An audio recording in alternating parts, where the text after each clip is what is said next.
Today is October 3rd, 2022. My name is Rob Carr of Kalamazoo Right to Life, and this is Pro-Life Week. Well, today the focus is on Proposal 3. I know in the news there's other things going on. Kamala Harris has made some statements about abortion, and we could talk a lot about some of the comments made by the other side.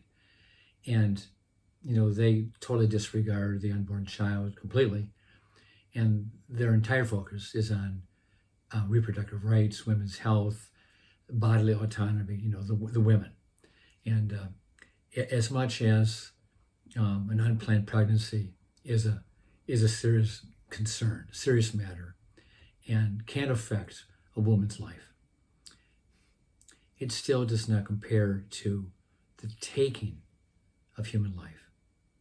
The killing of the unborn child, that violation of his or her right supersedes, I believe, the rights of the adult. Actually, we all have to be adults in this world. We all have to take responsibilities for our actions. We all have responsibilities that we have to uphold. And, the unborn child is such a vulnerable, helpless infant that we as a society need to come alongside them and protect them and provide for their needs, because there's no one speaking for them. They can't speak for themselves.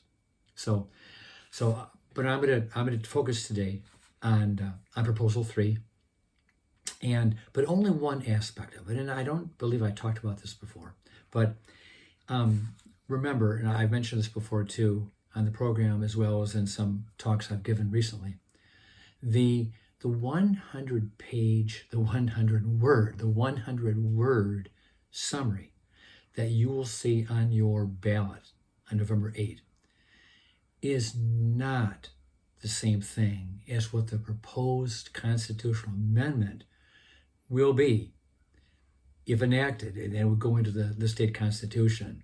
The ballot wording just kind of skims the surface. It does not go into the weeds. The devil's in the details, and the summary that was on the ballot does not go into the details. There's a certain level of deception, misinformation, or disinformation, and the voters could go into the polling booth unless they're educated. They're going to go into the polling booth and vote based on how they read this 100-word summary.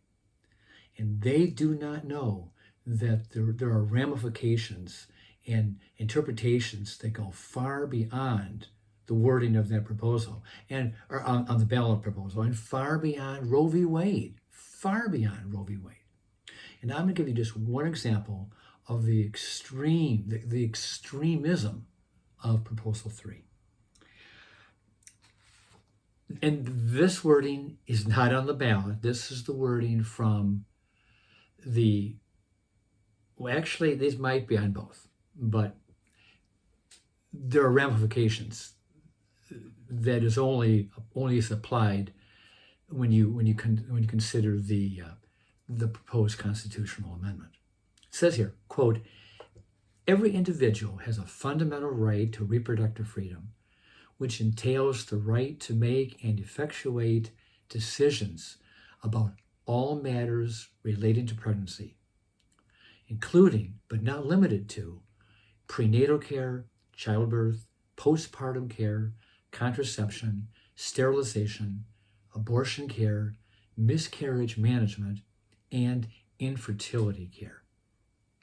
First of all, it says every individual, so obviously we're talking minors and adults, all matters relating to pregnancy, not just some matters, all matters. All is pretty expansive. All matters related to pregnancy. And one of the words in that list of items is sterilization. And, I've been thinking about this, and this is pretty scary, because when it says every individual, you got to kind of hang with me here, includes men as well as women. Well, how does that include men? Well, It says all matters relating to pregnancy. And if a woman is going to get pregnant, it's going to be because a man impregnated her. So men are involved, obviously. Men are involved in pregnancy because they're part of the process, as we all know through biology. So men are involved in this process. But it talks here about sterilization.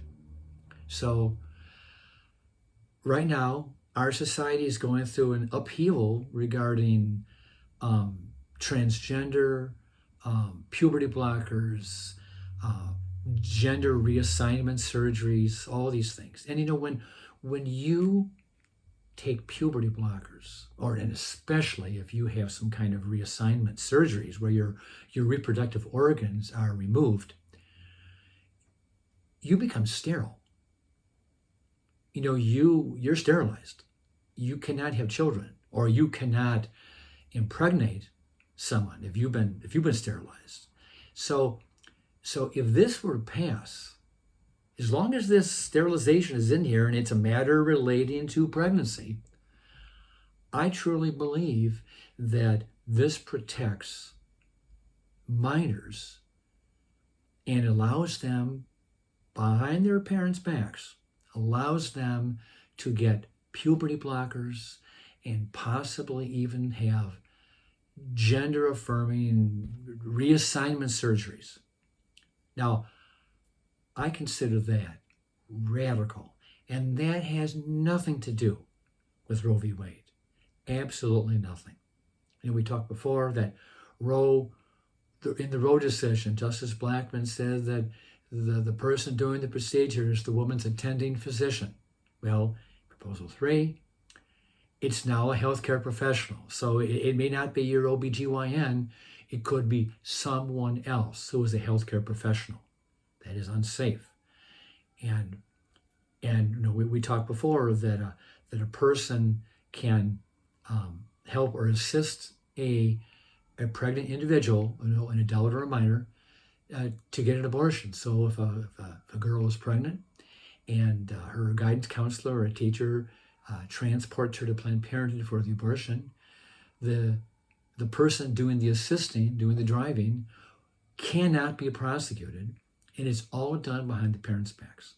So I'm just going to leave you with these thoughts. But this issue of sterilization is pretty severe and pretty extreme and very final.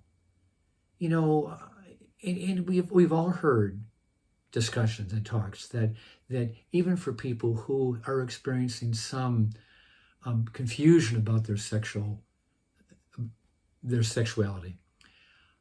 a lot of these kids, these young people who are going through these turbulent teen years, a lot of them come through on the other side and realize that, yeah, I'm a man or I'm a woman.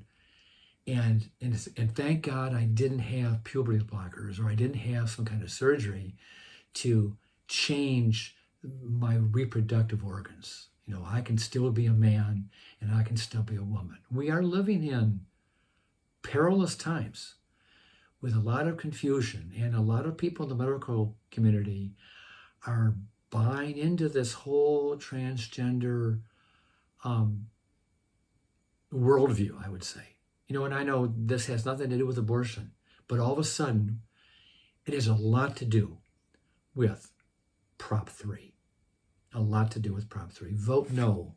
Vote no on Prop 3. It's dangerous, it's confusing, it's extreme. And we have to defeat this in just a few short weeks. With that, I'll let you go, and I'll see you next time.